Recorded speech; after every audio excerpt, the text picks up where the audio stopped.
Buen día, chicos.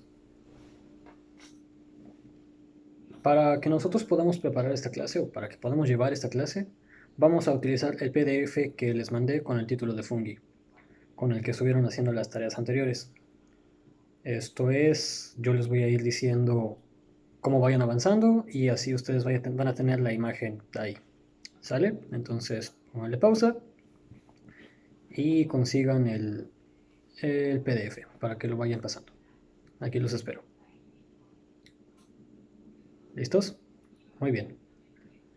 Entonces, abriendo nuestro documento, vamos a darnos cuenta de que es una presentación. Esto va a ser mucho más fácil para nosotros para poder ir avanzando.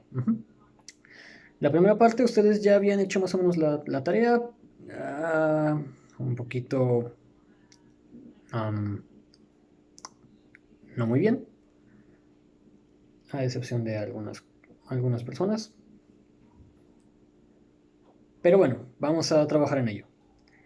Entonces, ustedes pueden ver que en la parte de características principales, la primera diapositiva, estamos viendo que hablamos de ciertas sinapomorfías y no tanto como sinapomorfías, pero sí algunas características que tiene este reino. Ahorita vamos a ver que es un reino que se dividió debido al tipo de pared que tienen. La primera parte dice no tienen clorofila. Aquí es un poquito raro porque pues, hay un montón de cosas que no tienen clorofila. Sin embargo, esta característica es muy importante mencionarla porque durante mucho tiempo Fungi estuvo considerada dentro del reino de las plantas. De hecho, si ustedes buscan un libro de botánica de 1990 para abajo, meten a Fungi en las plantas. Y esto es, pues, porque a final de cuentas son organismos que parece que tienen un tallito, que tienen por ahí algo que saca esporas, que parecen semillas, y estructuralmente se entiende un poco por qué los catalogaron dentro del mismo grupo, ¿sale? Sobre todo cuando no había análisis moleculares ni a nivel celular. Sin embargo, vamos a ver que son completamente diferentes. De hecho, la cladística nos dice, o la taxonomía, nos dice que están más relacionados con los animales que con las plantas. Esto es porque tienen el mismo ancestro común, que es un protista, un protozoo. Y como ustedes saben, las plantas son más relacionadas a cromista que a los protozoos. Pero bueno, por eso es importante mencionar que no tienen clorofila, por lo tanto no son autotróficos, por lo tanto no hacen fotosíntesis y por lo tanto tienen que comer. ¿Vale? La siguiente característica es que tienen paredes celulares que está bien definida, que en la mayoría de los casos tiene quitina, que a veces tiene quitina y tiene partes de celulosa, más o menos como habíamos visto un poquito en los virus en su momento. Y muy rara vez, muy rara vez, tienen paredes de celulosa. También el hecho de que algunos tienen paredes de celulosa ayudó como a que se metieran dentro de plantas. Pero en el 95% de los casos siempre tienen pared de quitina. El siguiente punto nos dice que no son móviles. Y sí, no. La gran mayoría, cierto, no se puede mover a voluntad como lo haría una bacteria, un protista, un animal, obviamente. Sin embargo, pues como ustedes saben, una característica de los seres vivos es que todos tienen movimiento. Esto es movimiento interno, a nivel celular, etcétera, etcétera. Aparte de eso, hay hongos que sí se pueden mover. Hay hongos que tienen flagelos, que poseen flagelos, que viven en columnas de agua y que pueden moverse. Además, hemos visto que hay cierto tipo de hongos, ascomicetes, que pueden moverse. Voy a mandarles un video en la clase para que ustedes puedan ver cómo es ese tipo de movimiento en este tipo de hongos.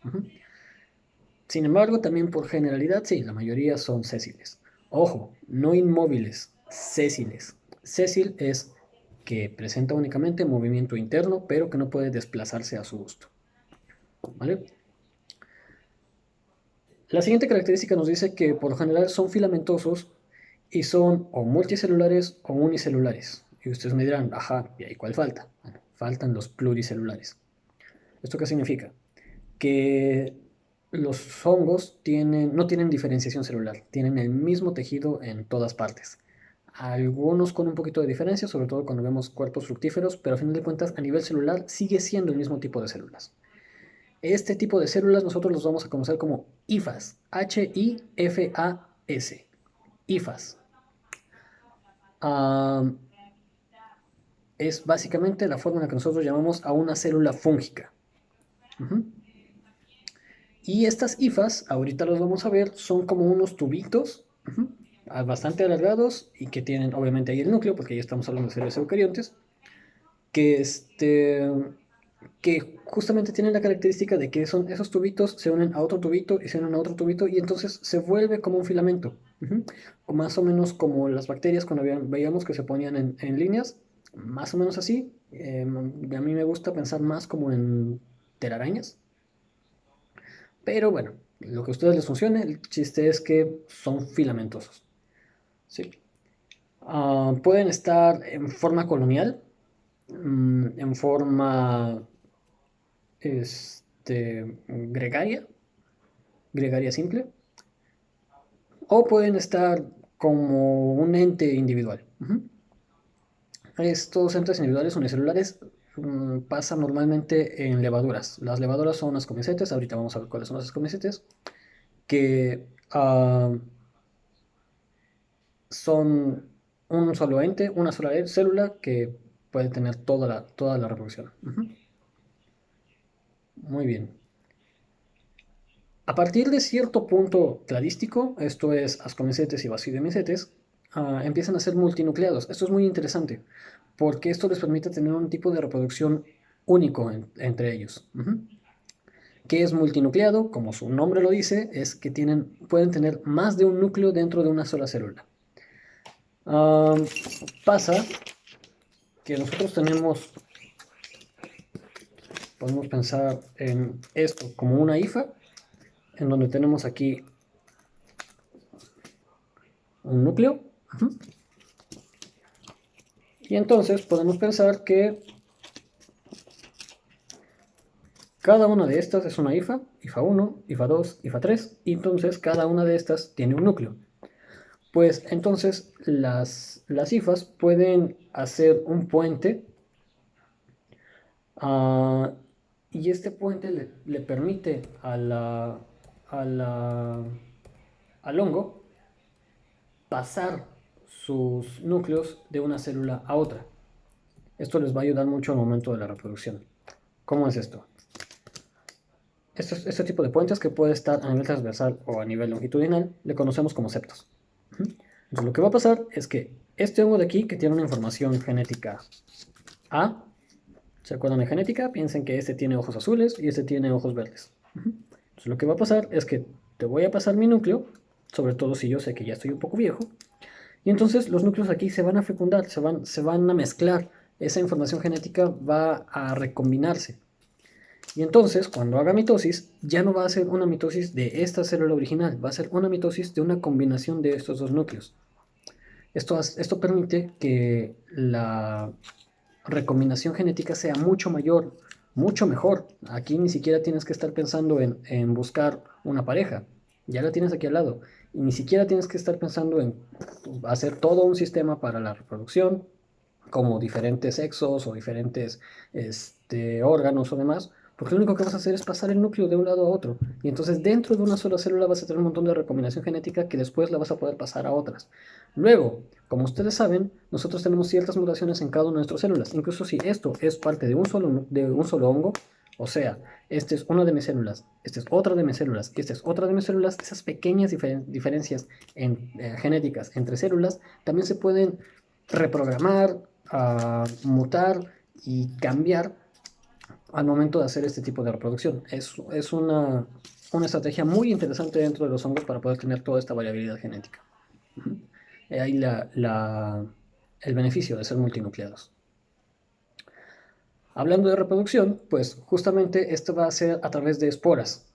Yo ya tuve una fecundación, entonces voy a formar una estructura que le voy a llamar cuerpo fructífero, que es el que tienen ustedes en esa imagen, para poder en ese cuerpo fructífero voy a estar guardando un montón de esporas. Estas esporas no es nada más que una célula germinal, o sea, una célula fecundada, cubierta por una pequeña capa que le va a servir de protección, muy ligera, que le va a permitir viajar, ya sea a través del agua, a través del aire, o por socoria. Socoria es que se lo lleve un animal hacia otro lado.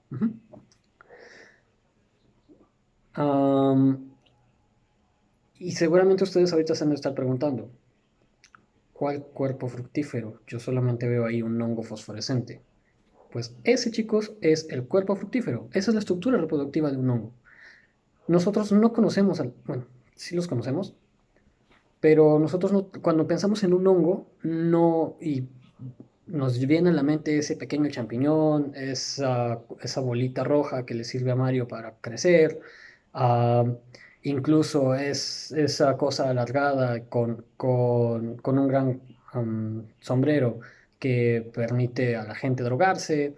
El hongo que ustedes quieran, ese no es el hongo, no es el organismo, esa es la estructura reproductiva.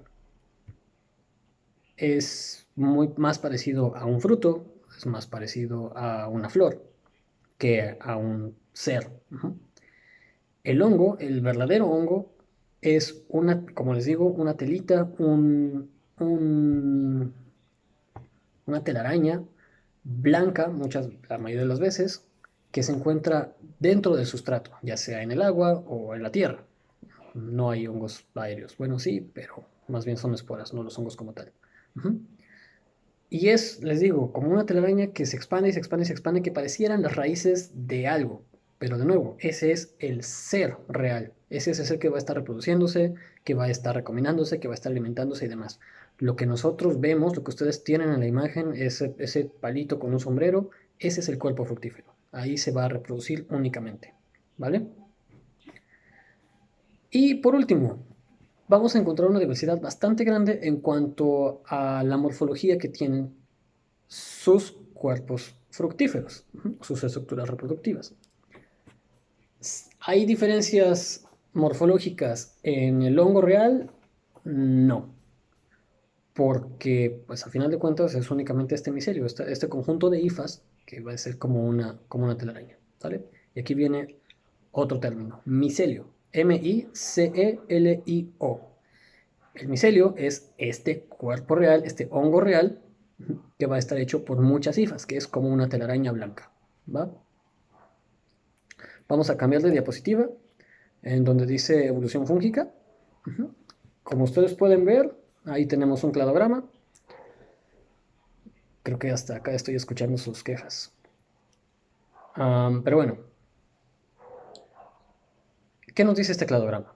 Tenemos en la parte basal que existe un ancestro flagelado común. Y yo hace rato les había dicho que los hongos vienen de un protozoo.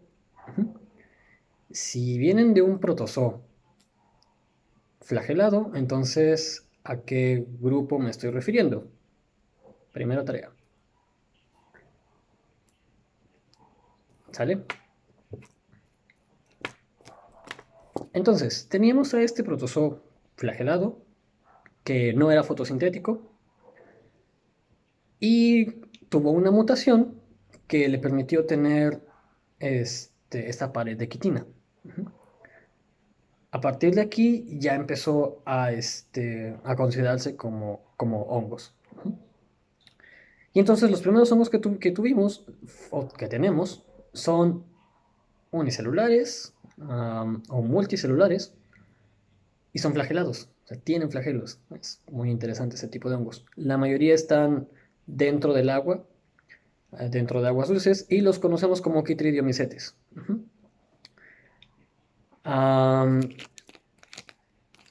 No tienen un cuerpo fructífero como tal, bueno, sí lo tienen, pero también es microscópico, no lo solemos ver. Lo vemos, donde sí lo podemos ver es en la piel de algunos organismos. Y queda interesante ahí en los criterios. Bueno, la siguiente tarea es que ustedes estudien acerca de Batrachochytridium.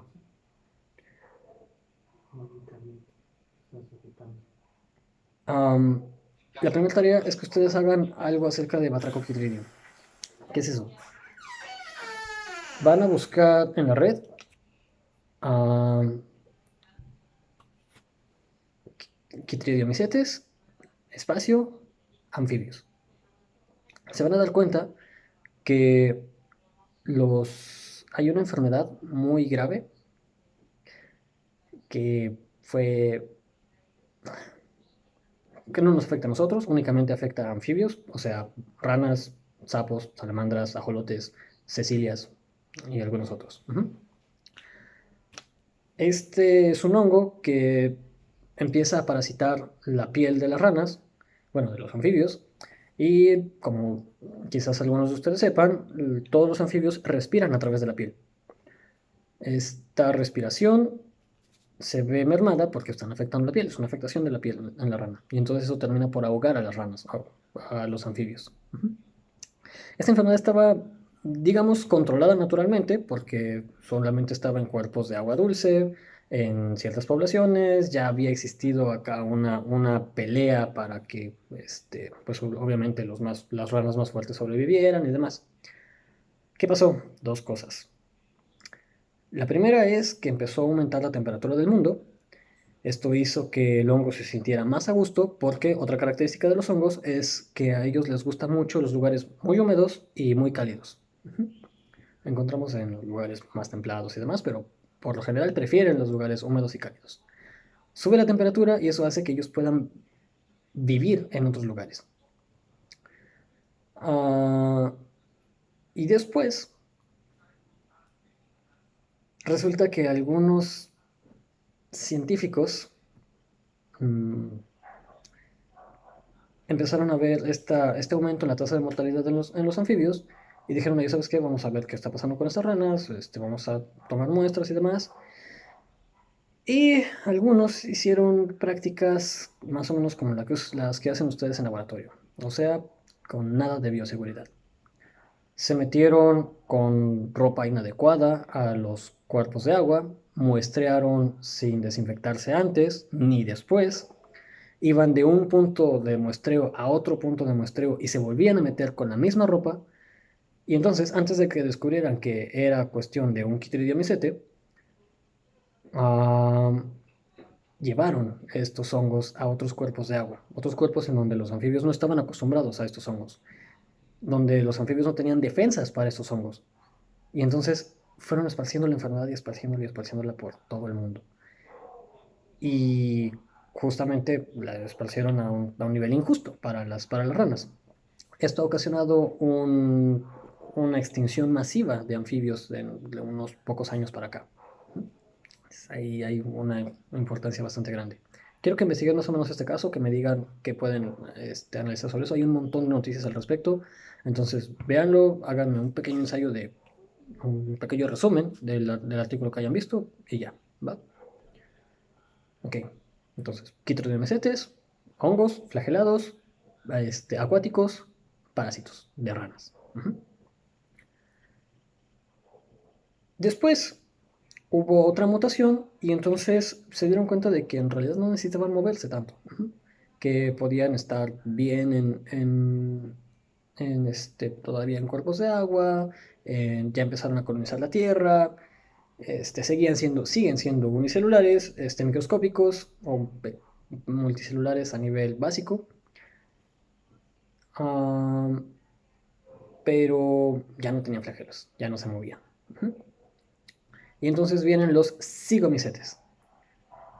Y, ok, yo les conté acerca de los quitridiomicetes, más o menos se los imaginan y demás, o quizás no, depende de nuestra imaginación. Pero un cigomicete seguramente todos ustedes lo han visto. Es más, si ustedes voltean cerca de su casa, probablemente tengan un cigomicete por ahí. Y si no es así, entonces hoy en la noche tomen un plato de sopa y pónganlo debajo de su cama. Esperen 3 días, vean ese plato de sopa y van a encontrar un montón de cigomicetes. Los cigomicetes son todos los mohos. Entonces, ahora ya tienen una imagen ahí. Todos los mohos son de esta forma. Tenemos estos cuerpos, estos filamentos que van a estar contaminando a un materia orgánica y que se van a encargar de degradarlo. Ya no tienen flagelos. Estos todavía no tienen, no son multinucleados. Todavía son bastante sencillos. Sus cuerpos fructíferos son diminutos. De hecho, el moho que ustedes ven, sobre todo cuando tenemos ciertos cambios de coloración y demás, si ustedes lo tocan o le soplan, van a ver que sale un montón de polvito. A veces negro, a veces blanco, a veces café, verde o fosforescente. Esas son las esporas. Porque cada uno de esos pelitos de moho, o de nuevo, no es el hongo, es el cuerpo fructífero. Tienen un montón de cuerpos fructíferos ahí, esparciendo todas las esporas, causándoles alergias, haciendo que se vea bien sabroso su sándwich. Y pues ya. Entonces, quitridiomicetes, acuáticos, parásitos, etc. Cigomicetes, sin flagelos, acuáticos y terrestres, degradadores, reductores, mohos. Después, ya tenemos a otro grupo, se separaron en dos grupos. ¿Qué pasó primero? Ya desarrollaron esta capacidad de ser multinucleados, de poder tener esta reproducción interesante a través de los septos. Y aquí ya pudieron tener unos cuerpos fructíferos más complejos. Ahora ya estamos hablando de hongos grandes, comestibles, todo lo que ustedes creían hasta hace media hora que era un hongo, eso es acerca de estos dos grupos. Sin embargo, se dividieron en dos debido a cuál es el tipo, a las características anatómicas de estos cuerpos fructíferos. ¿Sí? Por una parte tuvimos a los ascomicetes y por otra parte tuvimos a los basidiomicetes. ¿Cuál es la diferencia entre ascomicetes y basidiomicetes? Suena muy rebuscado, muy obvio, pero estas estructuras que son diferentes es que en los ascomicetes tenemos ascosporas y en los basidiomicetes tenemos basidiosporas. Esto es el tipo de espora en donde se van a reproducir. Las ascosporas casi siempre son cilíndricas y las basidiosporas son bacilares, o sea, como habíamos quedado, como esto. Entonces, tenemos ascosporas redondas, basidiosporas cilíndricas. ¿Sale? Esa es exactamente la diferencia entre uno y otro. ¿Los vamos a poder ver? No. Pero hay algunas otras características donde nosotros podemos ver entre ascomicetes y basidiomicetes. Normalmente los basidiomicetes son los que tienen la forma de hongo como común, la que nosotros siempre vemos. Esto es un tubito con un sombrero. Ese de Mario Bros y demás, estamos hablando de un basidiomisete. Los ascomicetes son diferentes.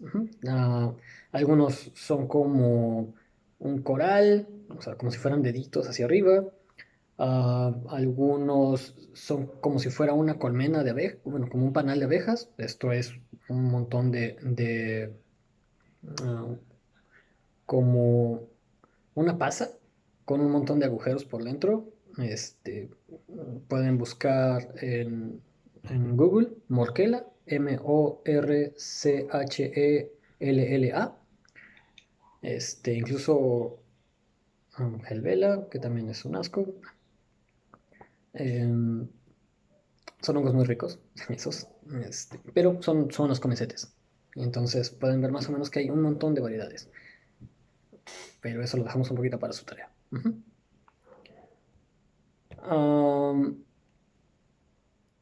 Tanto ascomicetes como basidiomicetes tienen más o menos el mismo punto. Esto es que ya son multinucleados, ya tienen esta separación más específica, ya son cuerpos macroscópicos, cuerpos fructíferos macroscópicos.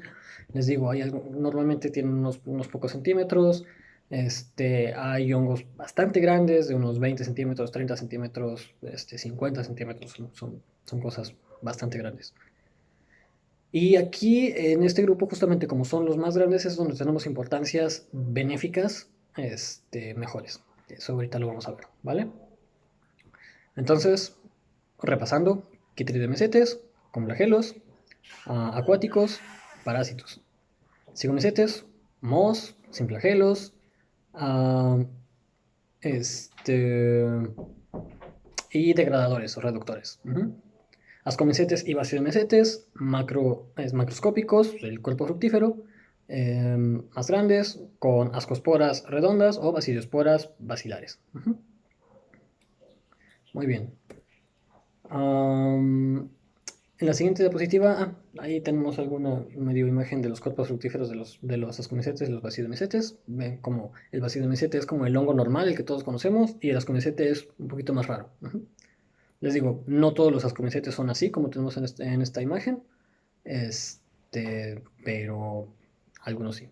En este caso, pues ustedes pueden buscar Ramaria, Ramaria-SP.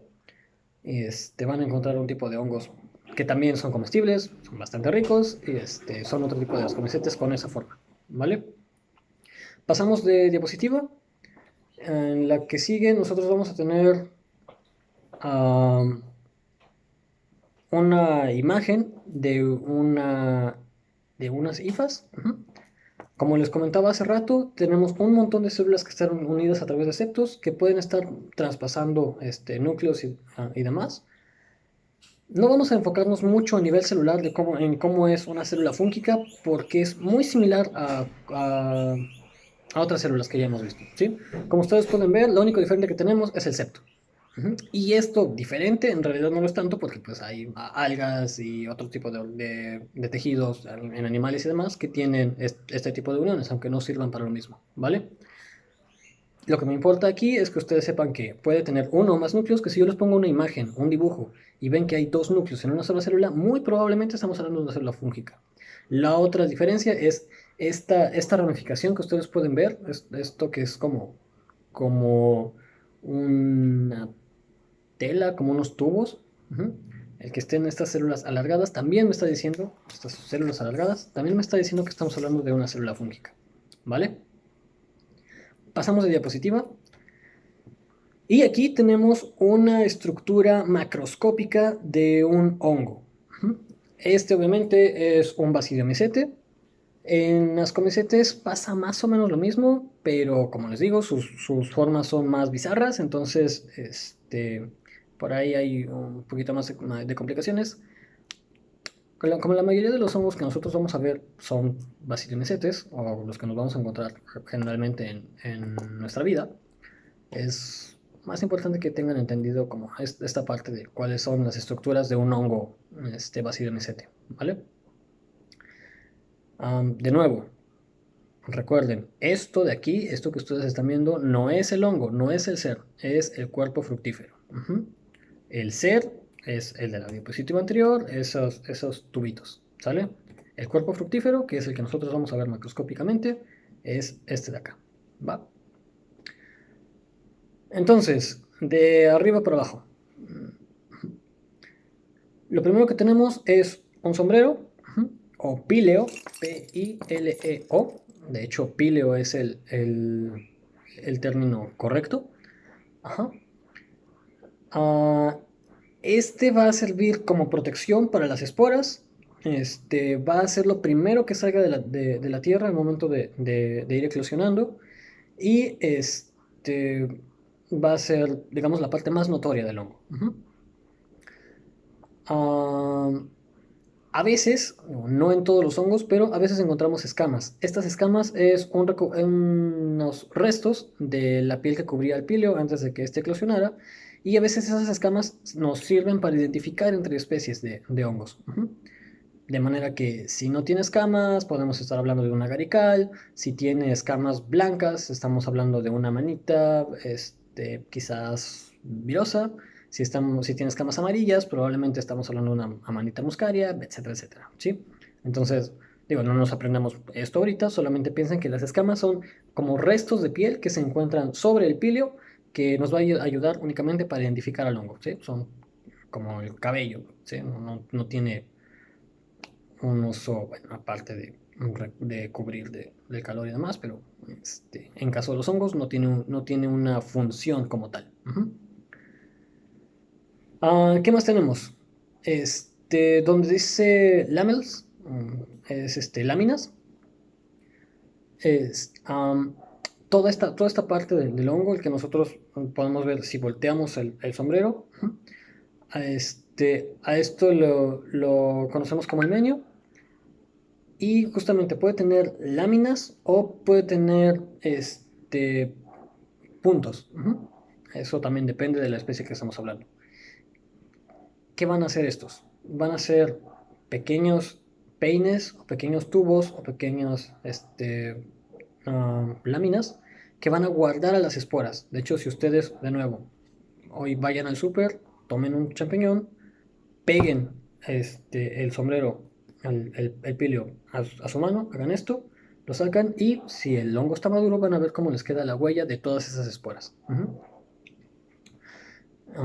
Entonces, eso nos lleva al siguiente punto, las esporas. Como ya les había dicho, el pilio recubre las esporas que están dentro de las láminas, ¿va? Dentro del limenio.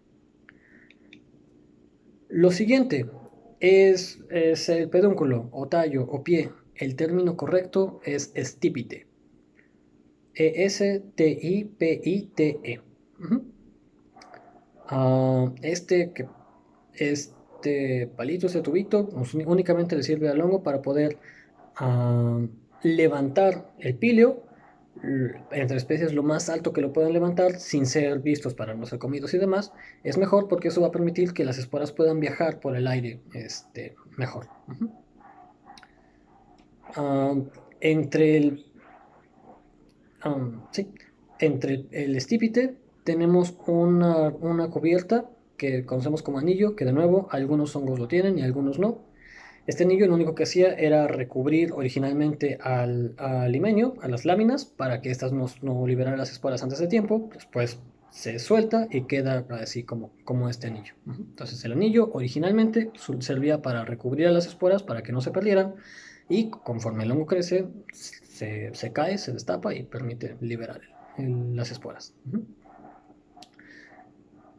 Después tenemos la volva y el bulbo, que es donde dice escamas en la parte de abajo. De nuevo, no todos los hongos lo tienen. Esto es un engrosamiento en la parte de abajo, estoy hablando del bulbo, y la volva es otra cubierta de esta piel que va a estar pues, cubriendo al bulbo. Esto ocurre porque originalmente tenemos el hongo que sale como una pequeña bolita y después se va rompiendo, va creciendo, va subiendo el estípite y ya se queda el pilo con el estípite y en la parte de abajo queda el bulbo y a veces con la volva que era la piel que estaba recubriendo. ¿Sale? También nos sirve mucho la presencia o ausencia de bulbo y de volva para poder identificar entre especies, pero y en algunas especies pues, sí les ayuda un poquito más a mantenerse dentro del sustrato. Entonces, repasando, un hongo siempre tiene píleo y estípite y siempre tiene un himenio que va a tener a las láminas o a las esporas. Ya después puede tener acompañamientos como las escamas, los anillos, la volva, el bulbo, etcétera, etcétera, ¿vale? Pero lo que más me interesa es el píleo, el estípite y el himenio. Muy bien. Seguimos. Ok.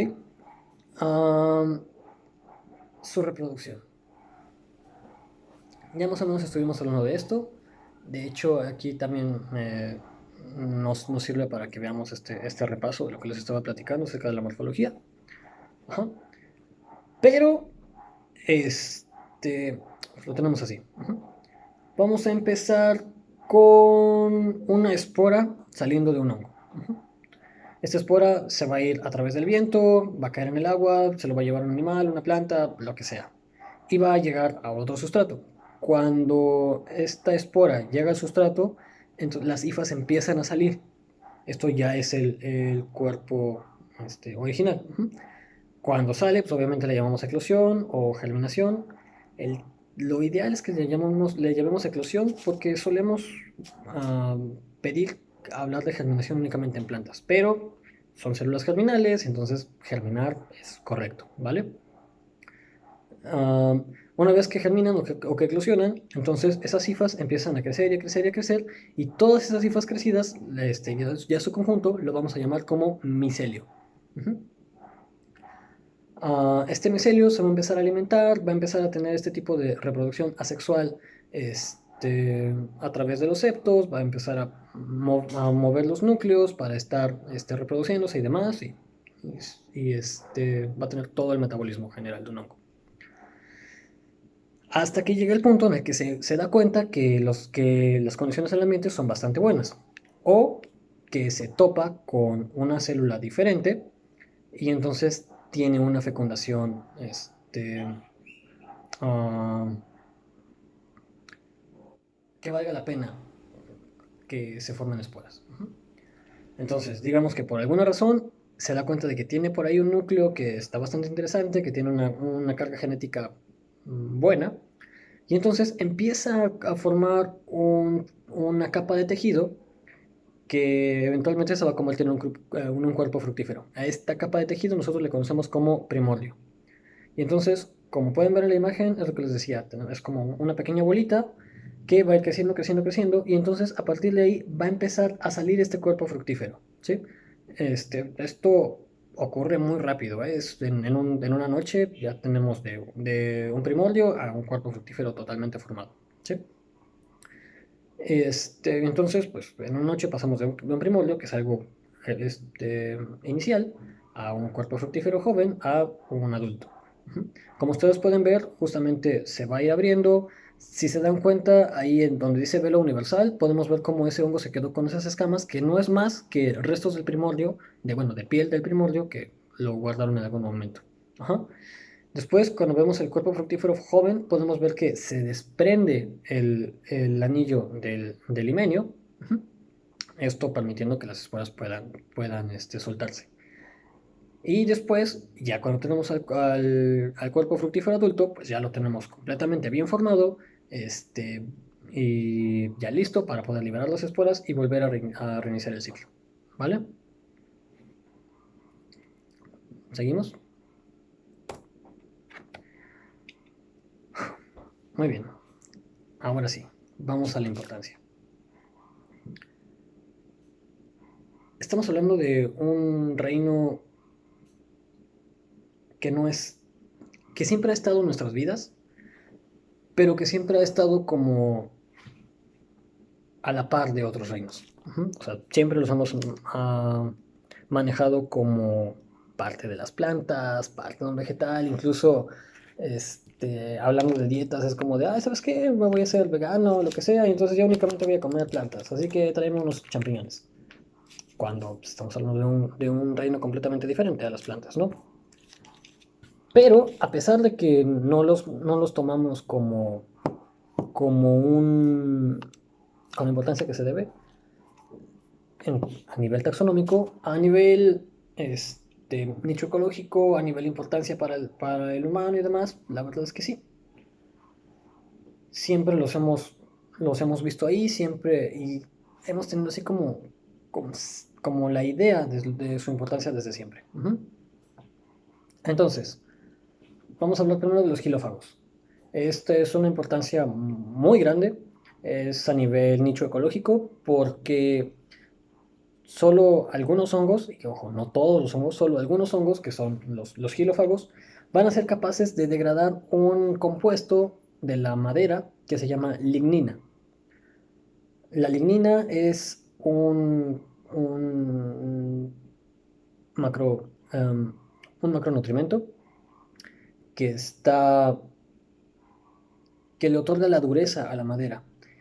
Y como son un montón de fibras vegetales, es muy difícil que un organismo pueda obtener energía de ahí. Entonces, la mayoría de los organismos pues, no se los come porque no van a gastar más energía en comerlo que en poder degradarlo. Incluso si por accidente o por necedad empiezas como a consumirlo, pues va a pasar por el tracto digestivo y no va a pasar nada porque la mayoría de los organismos no tenemos la capacidad de romper esos enlaces de la lignina. Los hongos gilófagos sí pueden hacerlo. Y entonces es muy importante esto porque justamente pues, la madera en los árboles es un material que es muy abundante. Y entonces, si no existieran los hongos gilófagos, pues el bosque se llenaría de troncos muertos, eh, y se acabaría el espacio, ¿no? de los bosques. Entonces, o sea, el hecho de que existan estos hongos permite que se dé un, este, un reciclaje de esta materia. Ujú. ¿Conocemos hongos gilófagos? Muy probablemente sí. Hace algún tiempo probablemente todavía pase, o quizás no. Más o menos como a partir de las 11 de la noche, 12 de la noche, en la televisión, sobre todo local, a alguien se le ocurrió vender un té que obviamente era milagroso y te curaba del cáncer, de la dislexia, de cualquier enfermedad que ustedes quieran y manden, ¿no? Evidentemente era falso, pero decía que se hacía con un hongo que anunciaban como el hongo michoacano. Este es Ganoderma lucidum. Y como casi siempre en este tipo de estafas, tiene una parte de verdad. Ujú. Y después un invento terriblemente horrible y fraudulento. Ganoderma lucidum es un hongo gilófago. Sí crece en la madera. Es muy importante porque, porque como ya les comenté, puede degradar a los hongos. Degradar la madera, perdón. Y se hicieron algunos estudios y vieron que tienen metabolitos secundarios. ¿Qué son metabolitos secundarios? Son defensas químicas que les permiten evadir algunas plagas. Como no se pueden mover, necesitan defenderse para que no se los coman. Y ahorita vamos a ver un poquito más de la importancia de estos metabolitos secundarios. Ajá. Entonces vieron que algunos de estos metabolitos secundarios podían ser utilizados como fármacos, o sea, podían servir como base para a partir de ahí crear fármacos, que de hecho sí se hizo. Se hicieron antiparasitarios, ah, algunos compuestos, para subir, para ayudar al sistema inmunológico y demás. Pero ojo, no era de, pues ya agarra el hongo, mastícalo o hazle un té y ya obtienes todos los beneficios de los metabolitos. No, por supuesto que no. A partir de estos hongos, tú podías aislar ciertos compuestos con los cuales podías hacer eventualmente fármacos. Son cosas completamente diferentes. Entonces, si ustedes no recuerdan esos comerciales, quizás si le preguntan a sus papás, pues a lo mejor alguno de ustedes compró uno. Lamento decirles que los estafaron, pero la importancia ecológica de Ganoderma lucidum sigue ahí. ¿Sale? Muy bien. Siguiente importancia. Comestibles. En este caso, únicamente nos vamos a referir acerca de ascomesetes y basilomesetes, porque como ustedes saben, los otros dos grupos pues, son microscópicos, entonces no hay mucho más que decir, ¿no? Sin embargo, hay una gran cantidad de hongos que son comestibles. ¿Qué pasa? La quitina es un carbohidrato muy interesante, que estructuralmente es muy bueno, da una muy buena cantidad de energía.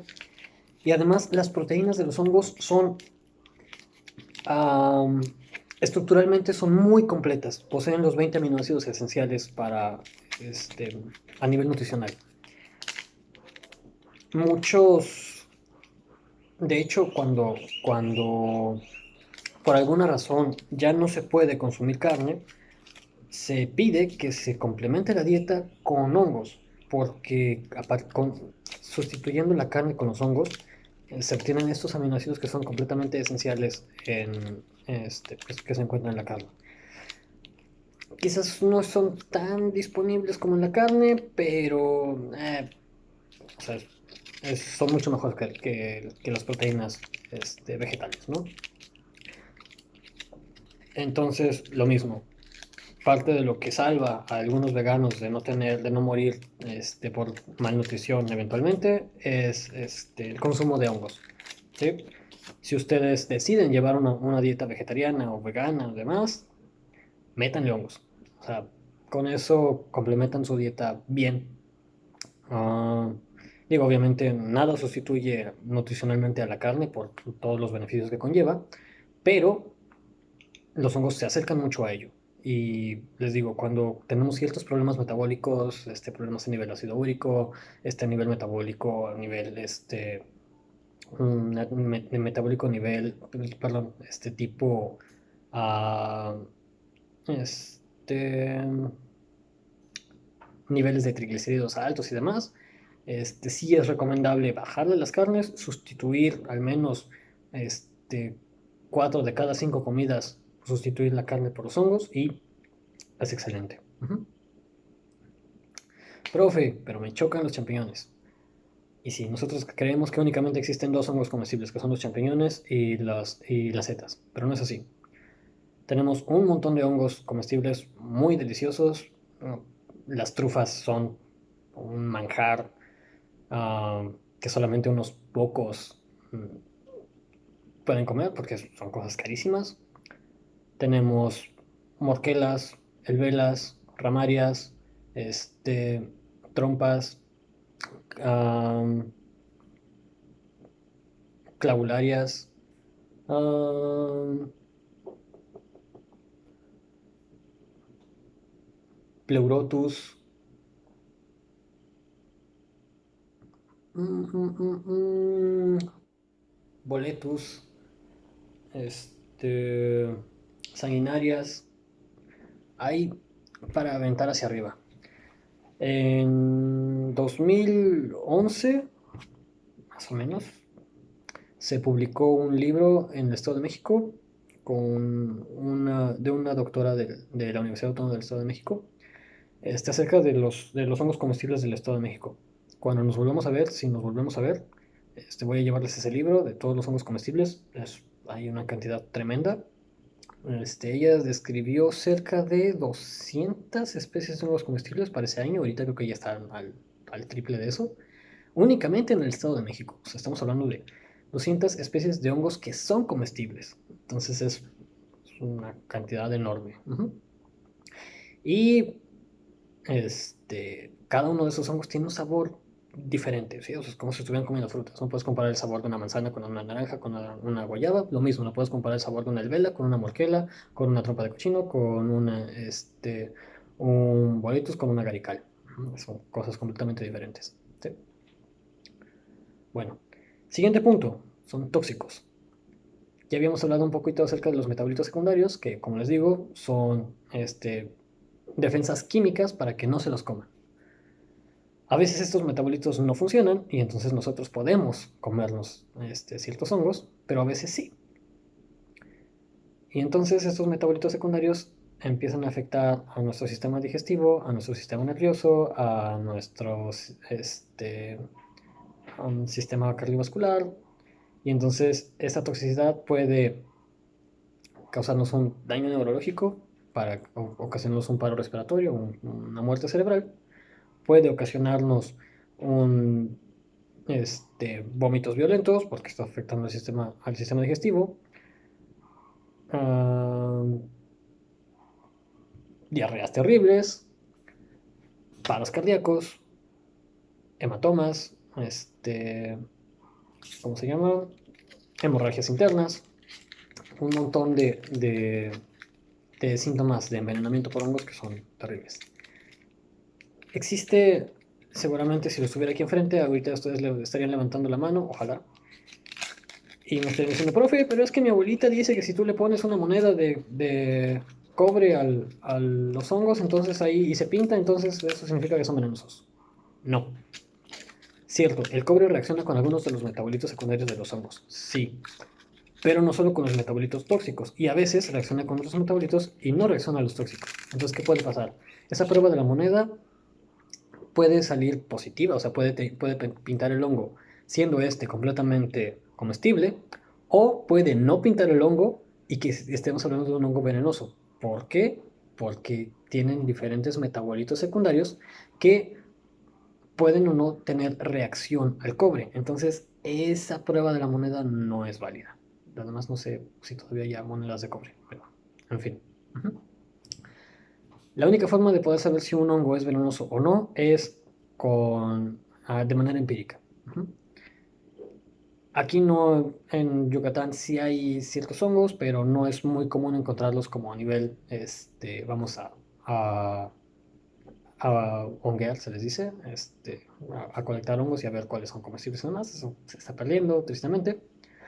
Pero si alguno de ustedes decide irse en el mochilero, además, decide estar encontrando hongos, la recomendación siempre es, si no estás 100% seguro de que se come, no lo lleves. Ujú. Nada más. ¿Sale? Como les digo, cuando nos veamos, les voy a enseñar algunas imágenes de hongos que sí son comestibles, y entonces que son fácilmente identificables como comestibles. ¿Sale? Muy bien. Siguiente punto. Y esto probablemente los despierte de lo que estén haciendo en sus casas. Ujú. Son alucinógenos. De nuevo, ya habíamos hablado de que algunos metabolitos secundarios pueden afectar a nivel neuronal.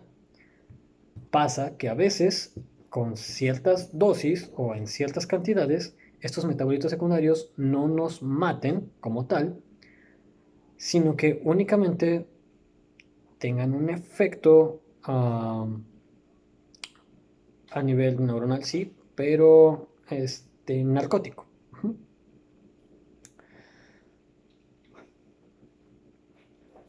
Hongos como Coprinus, um,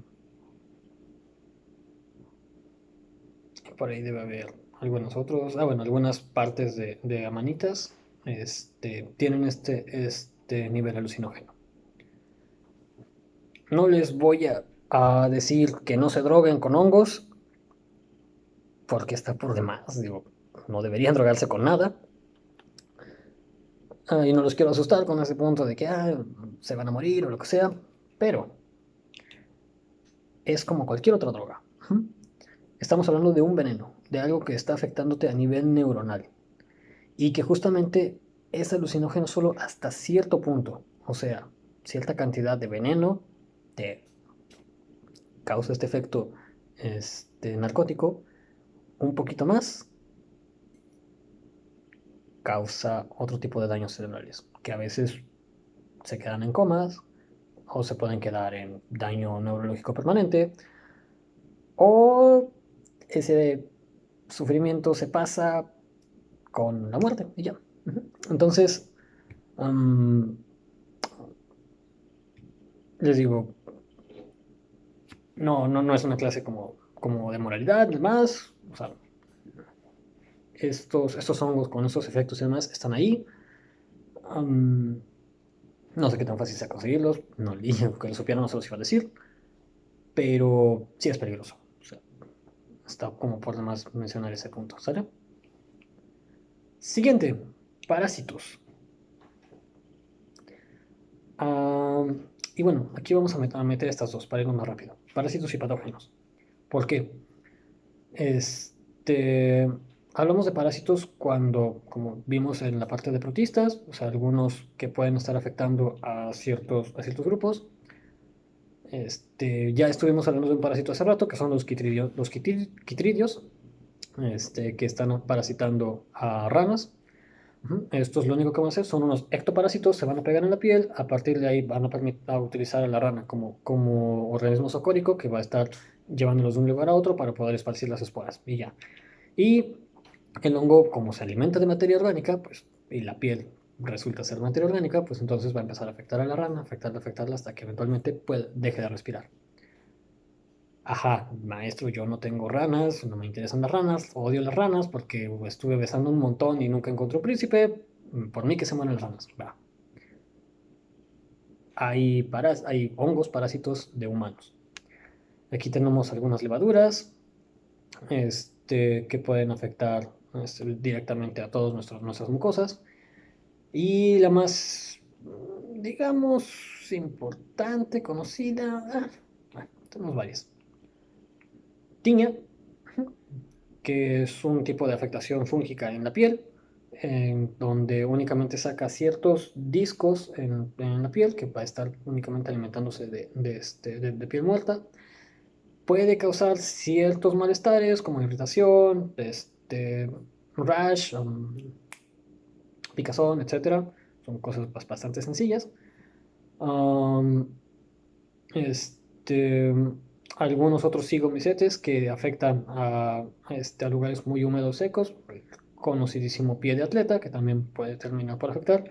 Si nos damos cuenta, son afectaciones como muy leves, o sea, cosas que se quitan tranquilamente con gentamicina y demás. Miconazol.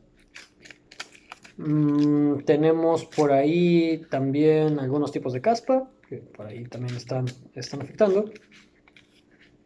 Tenemos Candida albicans, que es un tipo de hongo que se encuentra a nivel interno, o sea, en las mucosas, lo podemos encontrar en la boca, en la garganta,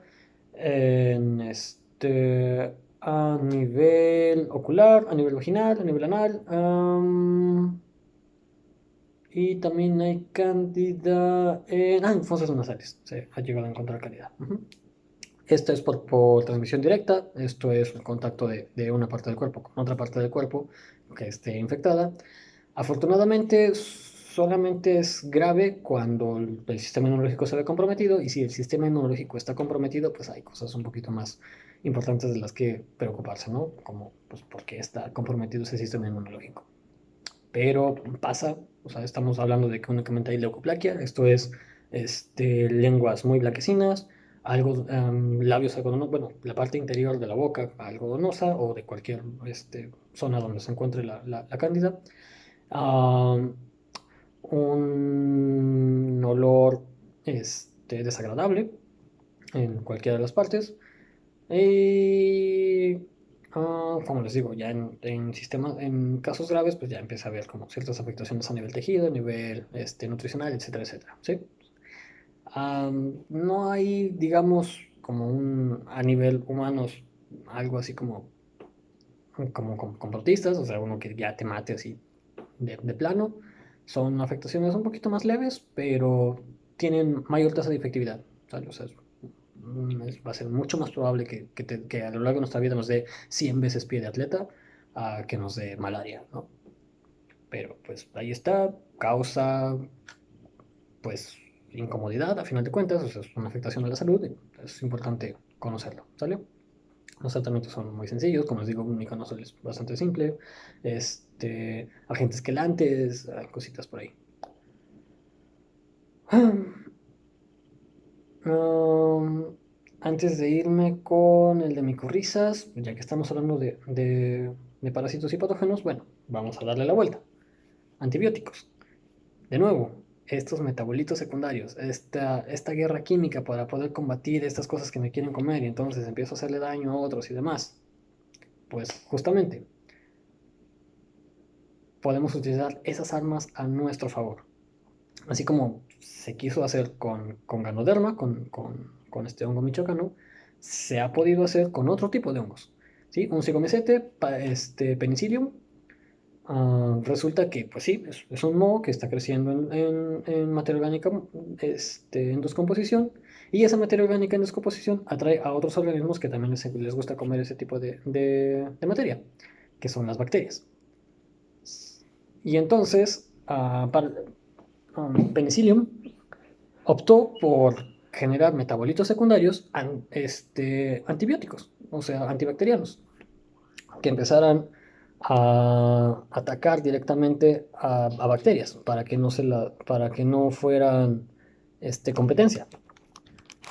Y entonces nosotros nos dimos cuenta de eso, nos dimos cuenta que donde crece penicillium no crecen bacterias, logramos aislar a ese metabolito secundario y a ese metabolito secundario le llamamos penicilina. Este metabolito, esta penicilina, que ahora ya hemos modificado, ya hemos obtenido sus centros quirales, bueno, sus centros de acción, la hemos modificado para que estar en esta carrera armamentística contra las bacterias y demás. Entonces, esta penicilina nos dio una ventaja como de 50 años a nivel competencia evolutiva con las bacterias. Hasta hace muy poco tiempo, con penicilina acababas con casi cualquier bacteria. Digo, después empezamos a tratar terriblemente mal los antibióticos, empezábamos a consumir antibióticos como si fueran dulces y eso ocasionó una resistencia bacteriana, no seguíamos tratamientos, lo seguíamos de más, lo seguíamos de menos, jamás escuchábamos a los médicos, algunos médicos, dicho sea de paso, pues por tiempo o por otras características pues no daban bien los tratamientos y demás, y entonces eso hizo que las bacterias tuvieran tiempo para desarrollar resistencia ante la penicilina y ahora la penicilina ya no sirve mucho, pero pues, afortunadamente hemos desarrollado otros compuestos, ¿sí? Pero la realidad es que de no ser por la penicilina habríamos muerto todos de sífilis hace muchísimo tiempo, todo, como especie.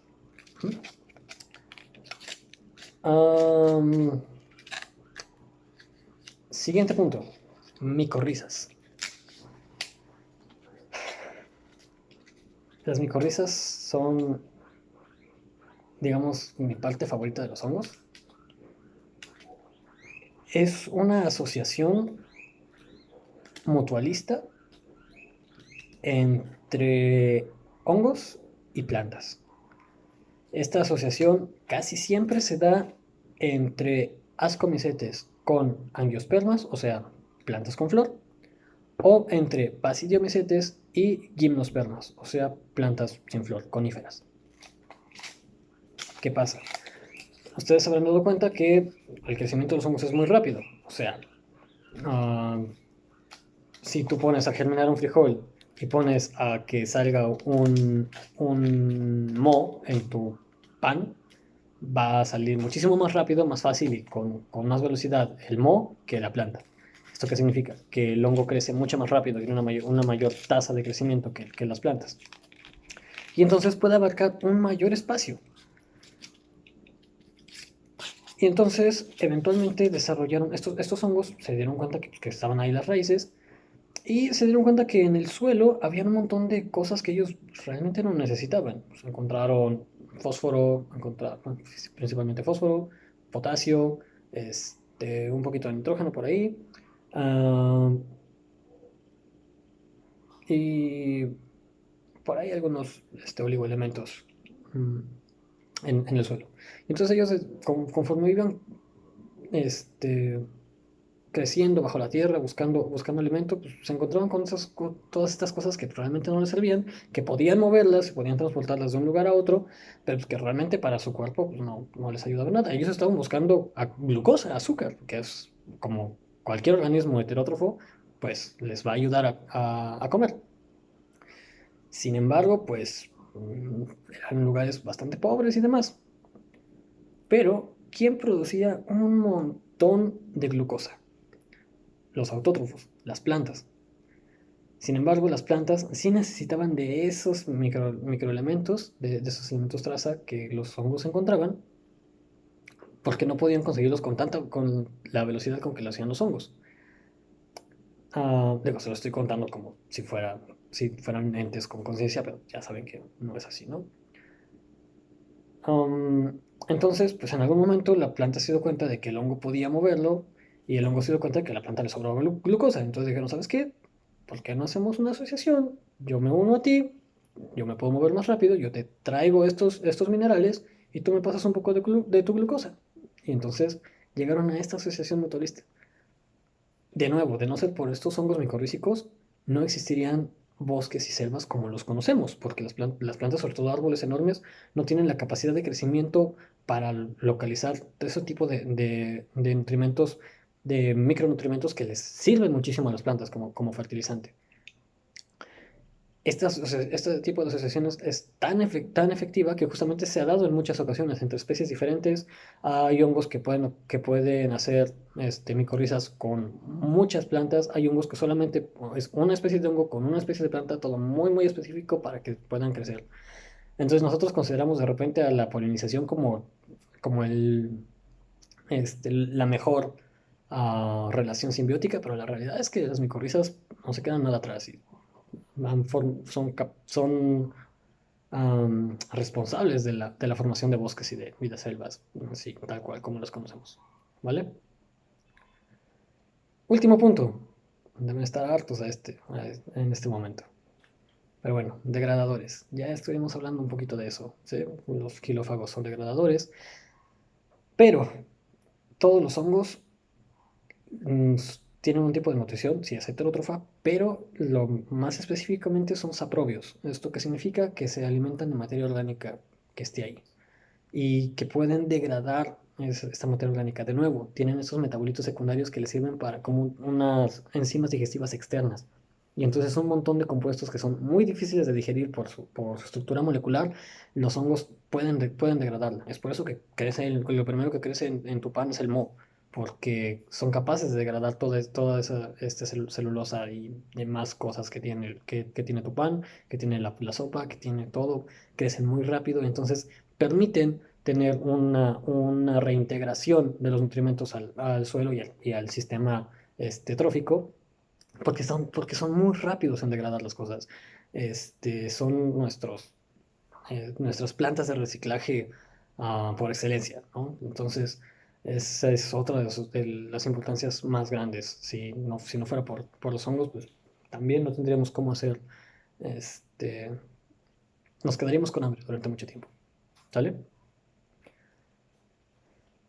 ¿Qué quiero de tarea? Además de todas las que ya les dejé, que voy a tener que repetir este video para poder acordarme de las tareas que les dejé. Quiero que me busquen 3 especies de ascomicetes y 3 especies de basidiomycetes.